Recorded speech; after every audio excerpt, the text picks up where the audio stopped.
Welcome back to another installment, my little truffle hunters. As always, I am your one and only host, Jensen, the beautiful and majestic motherfucking Dean Jackson. And on today's episode, I'm going to kick around my thoughts and opinions on the, 2024, how should I phrase this? TV spin-off of the Brad Pitt and Angelina Jolie film Mr. and Mrs. Smith. Now, if you're like me, you remember, if you can reach your mind back to that time period, think '04, '05, maybe '06, maybe '07.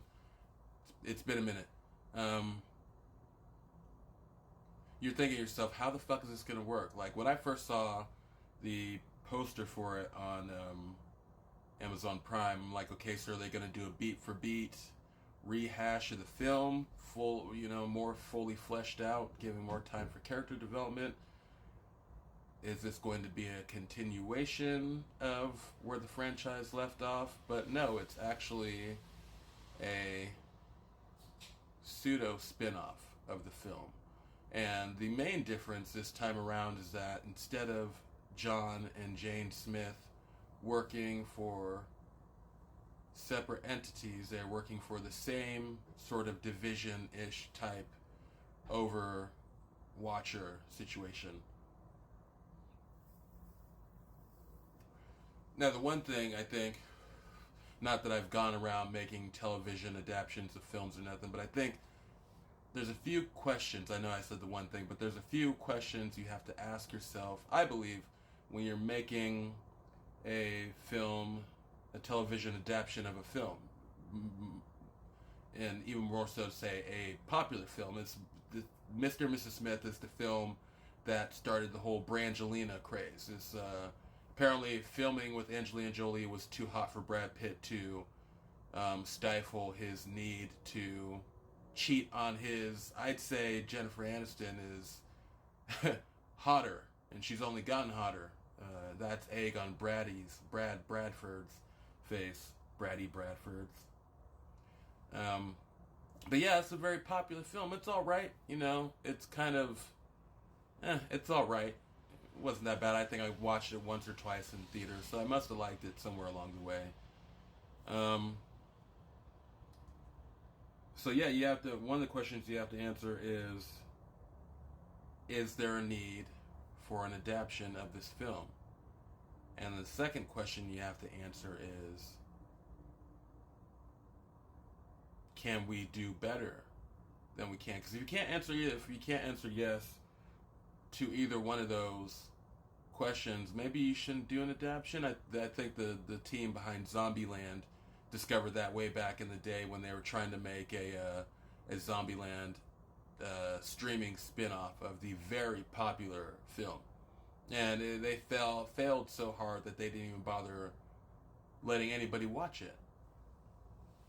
And I think that this film, one, it tells a very good and compelling story about two people being put together to form a unit, spy assassin type behavior,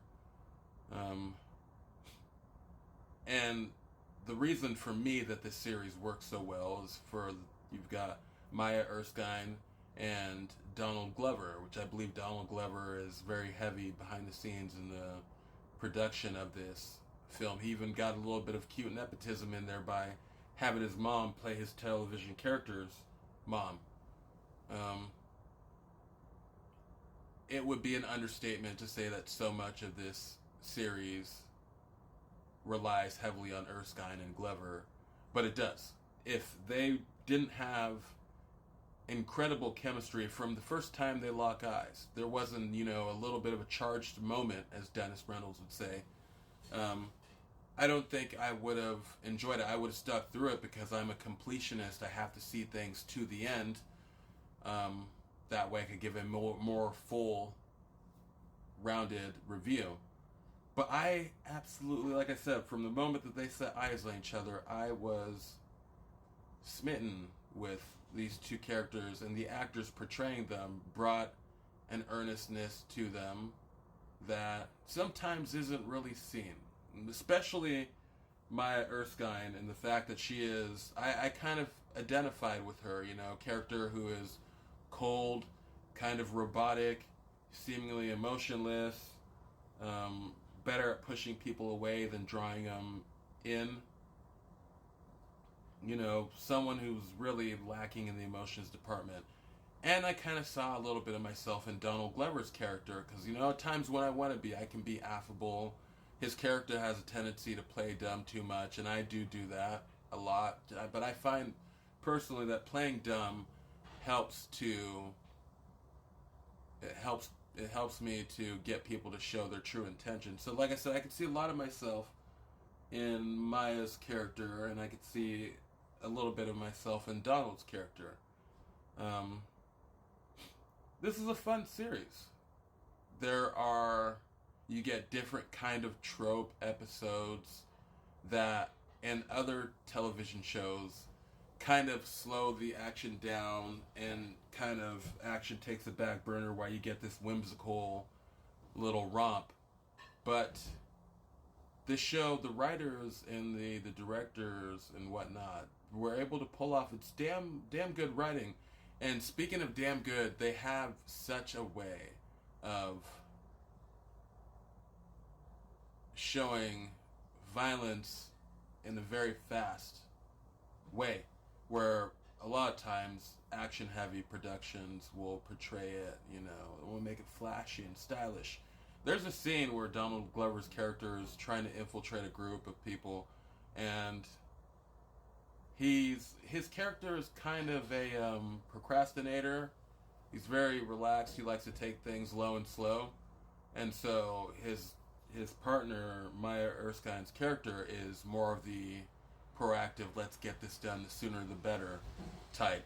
And they have this great, you know, a table of black guys sitting around, having conversations about different cultural hot button topics, and at the peak of their joy and their happiness and their brotherhood-ish type bonding such situation, Maya's character Jane just decides fuck this, to hell with it, and Donald Glover is the guy sitting right next to Donald's character John, and just out of nowhere, pop, and bullet through the head, pop, two more guys fall down. John has just got blood on his face, and it's a very shocking situation.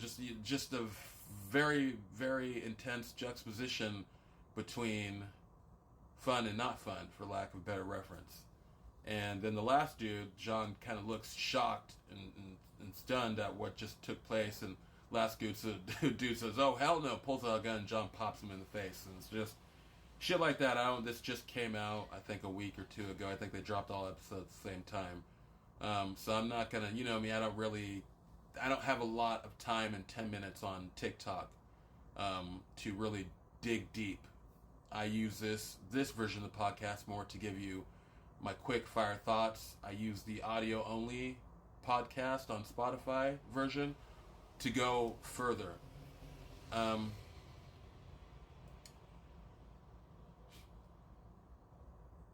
There wasn't, I try to think, there was not anything that I did not like about this interpretation of Mr. and Mrs. Smith.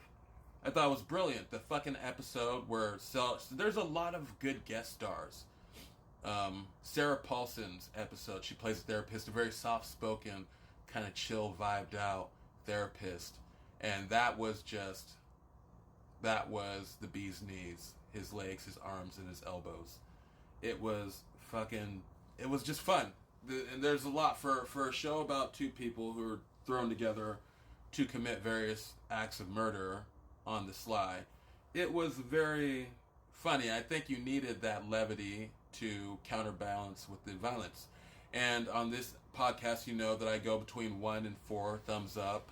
And I'm going to give this 4 thumbs up. And with that, because we're running out of time, I'll say good night. Mwah, and Goodbye.